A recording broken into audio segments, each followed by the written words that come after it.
عبداللہ بن عمر اور عبید اللہ بن عمر بصرہ سے گزر رہے تھے ایک جنگ سے واپسی پر، تو حاکم بصرہ نے آپ کو کچھ پیسے دیے کہ یہ مال غنیمت میں جا کے جمع کروا دینا،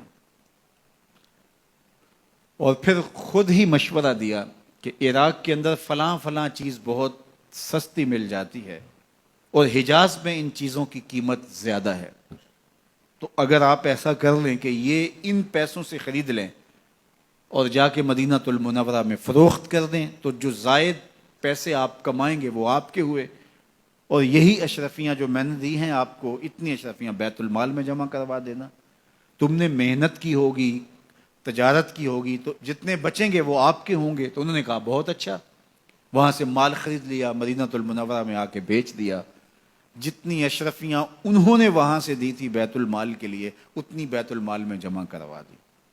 حضرت عمر رضی اللہ تعالیٰ عنہ کو پتہ چلا، بیٹوں کو بلایا، کہا کہ سنا ہے تم نے کوئی کمائی کی ہے؟ کہا جی ہم نے تو تجارت کی اور جو مال لیا تھا اتنا مال ہی بیت المال میں جمع کروایا ہے۔ کہا تم بیت المال کے پیسوں پر کمائی کی ہے، وہ پیسے بھی تمہیں بیت المال میں جمع کروانے پڑیں گے۔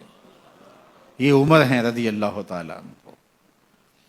رومی شہنشاہ کی بیوی سلام بھیجتی ہے حضرت عمر رضی اللہ تعالیٰ عنہ کی اہلیہ کو، تو وہ 1 دینار ادھار لے کر کے اس کا عطر خریدتی ہیں اور شیشیوں میں ڈال کر کے ان کو بھیجتی ہیں کہ چلو ایک رواداری کا اچھا ثبوت فراہم کیا جائے۔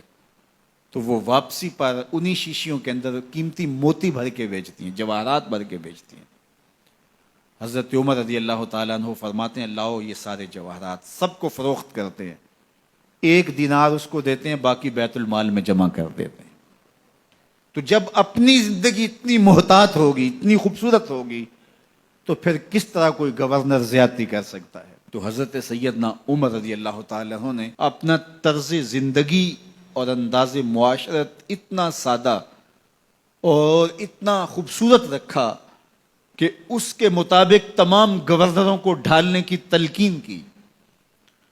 آپ جب بھی کسی شخص کو بطور گورنر اس کا تعین کرتے تو اس کو یہ نصیحتیں کرتے، ایک ترکی گھوڑے پہ سوار نہیں ہوں گے، باریک کپڑا نہیں پہنیں گے، اور انچھنے آٹے کی روٹی کھائیں گے، مکان کا دروازہ نہیں لگائیں گے، کوئی حاجب نہیں رکھیں گے، چوکیدار نہیں رکھیں گے، بواب نہیں رکھیں گے، جو تمہارے تک پہنچنا چاہے ڈائریکٹ پہنچ جائے۔ اللہ اکبر۔ اور پھر جب کسی کو متعین کیا جاتا اس کی جائیدادیں لکھ لی جاتی ہیں کہ اس کے پاس کتنی جائیداد ہے، وہ حساب اپنے پاس رکھتے، اور جب وہ معزول ہوتا یا اس کا وقت ختم ہوتا تو آپ دیکھتے کہ اب اس کے پاس جائیداد کتنی ہے۔ اگر وہ جو پہلے آپ نے اپنے پاس ریکارڈ رکھا ہوتا اس سے جائیداد اس کی زیادہ ہوتی تو حضرت عمر بقیہ جائیداد بیت المال میں جمع کرتے۔ اللہ اکبر۔ اور یہ کیسے تھا؟ گورنر بول نہیں سکتا تھا، اس لیے کہ حضرت عمر کی اپنی بود و باش بھی اسی طرح کی تھی، اپنا طرز زندگی بھی اسی طرح کا تھا۔ مال غنیمت میں بہت ساری چادریں آتی ہیں جو سب کو تقسیم کر دی جاتی ہیں۔ خطبہ جمعہ دینے کے لیے آئے تو ایک شخص کھڑا ہو گیا، عمر خطبہ بعد میں سنیں گے، پہلے یہ بتائیں کہ یہ جو تم نے قمیض پہنی ہے یہ کہاں سے آئی؟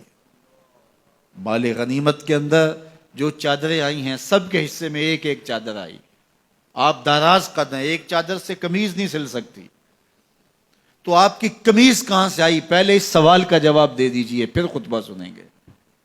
اللہ اکبر۔ آپ کے بیٹے کھڑے ہوتے ہیں، کہا ایک چادر سے میرے باپ کی قمیض نہیں بنتی تھی، میں نے اپنے حصے کی چادر بھی اپنے باپ کو پیش کی ہے۔ اس نے کہا اب سناؤ، اور ہم سنتے ہیں۔ یہ ہے حضرت عمر رضی اللہ تعالیٰ عنہ کی اپنی ذاتی زندگی۔ ایاز بن غنم کے بارے میں یہ پتہ چلتا ہے کہ وہ موٹے کپڑے نہیں باریک کپڑے پہنتا ہے۔ اس نے گھر کے دروازے پر بواب بھی رکھا ہوا ہے، چوکیدار بھی رکھا ہوا ہے۔ تو حضرت عمر رضی اللہ تعالیٰ عنہ محمد بن مسلمہ کو بھیجتے ہیں، محمد بن مسلمہ جاتے ہیں اور جا کے تحقیق کرتے ہیں تو ایسا ہی پاتے ہیں، تو ان کو وہیں گرفتار کر کے لے آتے ہیں اور حضرت عمر کے دربار میں پیش کیا جاتا ہے، چھڑی اس کے ہاتھ میں دے کر فرماتے ہیں جاؤ تم بکریاں چرایا کرو، تم گورنری کے لائق نہیں ہو۔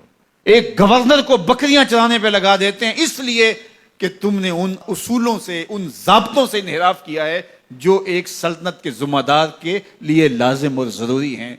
دور موجود کے حکمرانوں کو، چاہے وہ عرب کے حکمران ہوں چاہے وہ عجم کے حکمران ہوں، اگر وہ اسلام کا نام لیتے ہیں تو انہیں اپنے اعمال کا جائزہ لینا ہوگا کہ ہم کھڑے کہاں ہیں۔